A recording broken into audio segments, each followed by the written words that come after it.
అతను అప్పటికే ఓ కానిస్టేబుల్. కానీ ఓ సీఐ తనను 60 మంది పోలీసుల ముందు అవమానించాడు. దీంతో ఆ అవమానాన్ని తట్టుకోలేకపోయాడు. అదే రోజు డిసైడ్ అయ్యాడు తాను ఐఏఎస్ కావాలని. ఛాలెంజింగ్ గా తీసుకుని కానిస్టేబుల్ ఉద్యోగానికి రిజైన్ చేశాడు.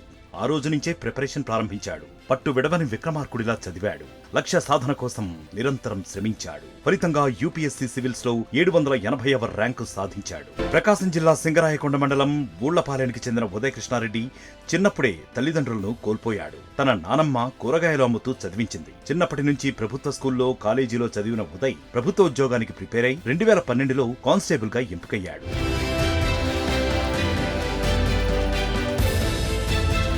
ఉదయ కృష్ణారెడ్డి కానిస్టేబుల్ గా విధులు నిర్వహిస్తున్న సమయంలో ఓ సీఐ తనను అవమానించాడు. దీంతో ఆ రోజు తాను కానిస్టేబుల్ ఉద్యోగానికి రిజైన్ చేసి యూపీఎస్సీకి ప్రిపేర్ అయ్యాడు.